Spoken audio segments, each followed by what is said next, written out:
Recently, I had posted a video on satellite RX using my Moxon Yagi. One of the viewers suggested that I should check the antenna as the reception seemed to be below par. Though I was using the antenna in fixed elevation azimuth, I thought of checking it out. Use my NanoVNA to check the SWR initially before bringing the antenna down for physical inspection. I am going to check my Moxon Yagi for LEO satellites, that is low Earth orbit satellites, with NanoVNA. As you can see, it is a tiny network analyzer, tiny handheld vector network analyzer to be exact. Comes in a nice box. I bought it a few, maybe some time back from another fellow ham, VU3 Yankee Delta Alpha. And this is the device. Very tiny device, and I have bought something else also along with that. All these came with it. These are the calibration kit, and this adapter was extra. These are SMA connectors, and if I want to connect to my antenna which has PL259 termination, I need this SO239. So this is a SMA to SO239 adapter. And this is a guitar pick used for checking calibration and other aspects. And these are the cables which came along with this SMA cable. Then this is a power cord, USB. This is USB to USB, that is USB-C, Type C to Type C. This is Type A to Type C. Any of these chargers you can use, or you can use any one of your mobile chargers as well. This is the charging port, and this is the on-off switch. And there is a rotary switch also here for navigating through the menu. I am switching this on. This becomes on, and there are so many traces seen. A lot of clutter which we'll have to remove before you do the work. And there are two ports here. I won't be using both ports, I'll be using only one port. This is the 50 ohms load. This is, you can see it is open, SMA open. This is SMA short. So this is meant for calibration. First I am going to remove the clutter on this screen. Touch on display, and then trace. I am going to remove traces.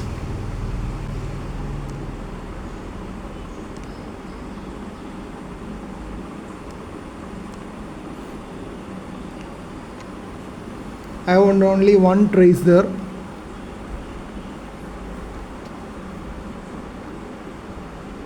The yellow one, trace 0. I am going to format as 11, that is for SWR. Earlier it was on log mag, but now it is SWR. You can see SWR here. It is SWR now. It's showing very high SWR because it is open now. The autofocus is creating problems. Sometimes the images are not very clear. I am just pressing the autofocus again to show you. The stimulus range, you can see that I have taken the display. This is the display, and here you can see stimulus. And in the lower part you can see the limits.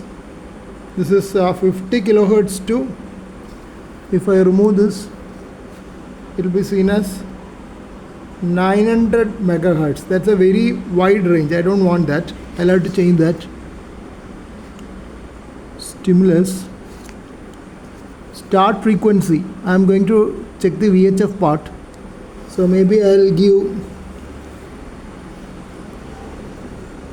take an extra because I don't know exactly where the antenna is going to resonate. I'll take to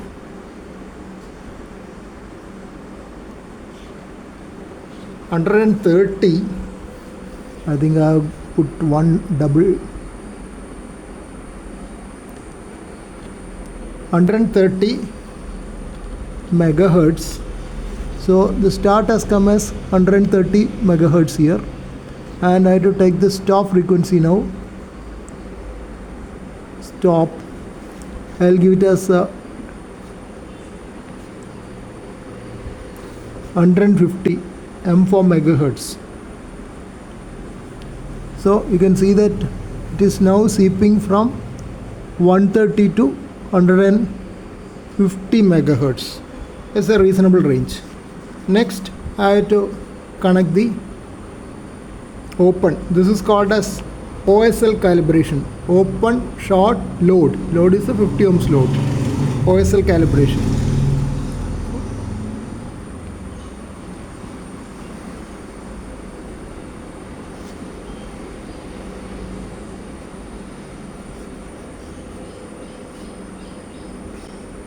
This is calibrate.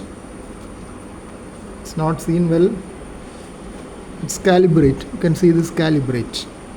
So I am taking calibrate, and I can reset the previous calibration. Then I'll take calibrate.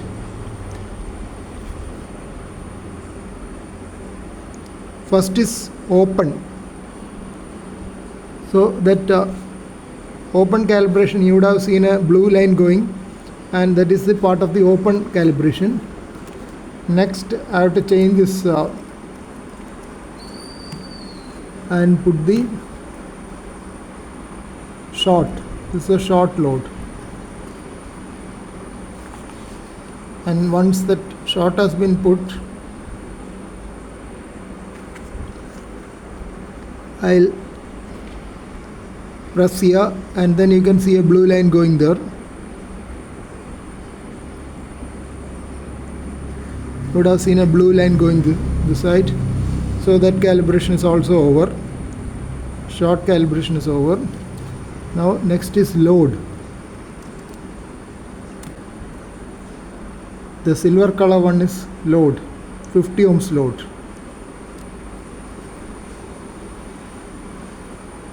Standard load for our antenna, same load. You can see load there, so it's automatically selected. I'll press load. Sorry, I've just gone to the isolation. I'll press load.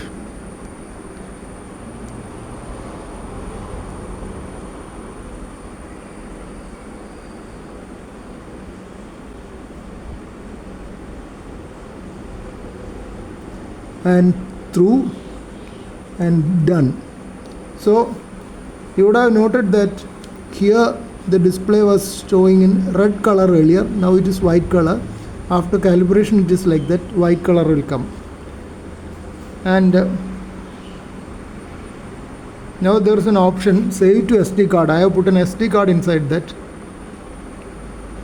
I am going to save to SD card, and I have to choose the memory slot number. I have already several slots. I'll try 8, and then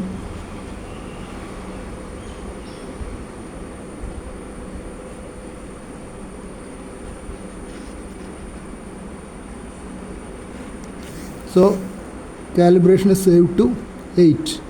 In initial baseline comparison, I have connected my CP22E antenna. This is CP22E commercial antenna, and you can see the SWR dip here, and the value of the SWR dip is at 143.8 megahertz.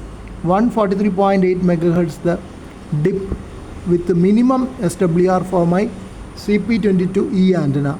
That can be seen here. S11 measurement SWR 1:1.040 or 39. Slight fluctuation is there, but this is the minimum SWR I am getting at 143.8 megahertz. That's just below the 144 megahertz band. That should be okay for me. If I move up, you can see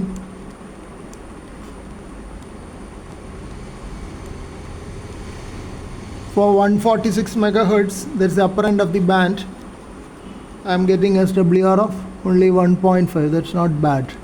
It's not even 1. I'll bring it down a little more. Usual upper end is 146 here, and for that I'm having only an SWR of 1.381. So that's quite acceptable. CP22E commercial antenna.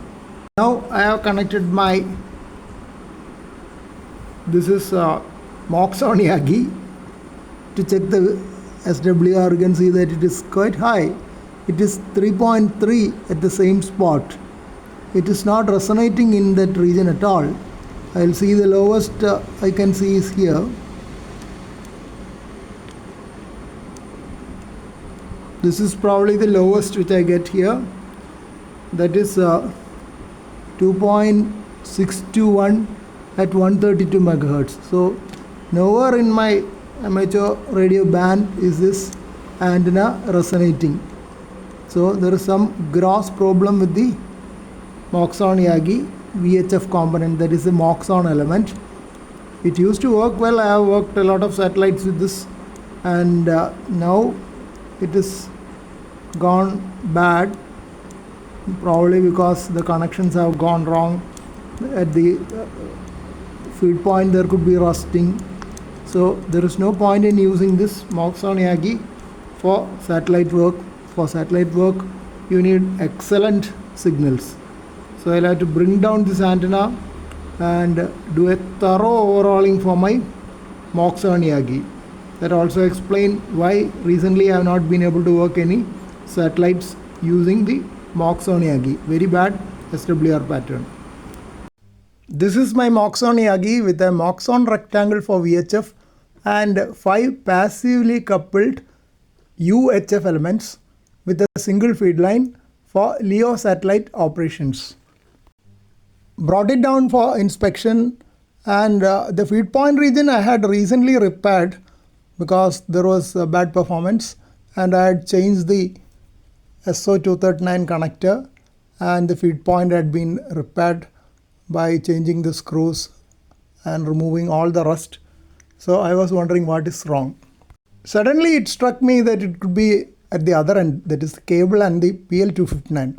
So I decided to disconnect it and change the cable and connectors.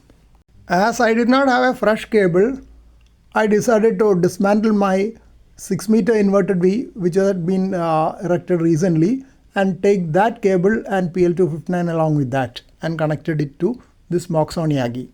Used a little bit of tape for a simple waterproofing and also for anchoring the cable right angles to the antenna elements.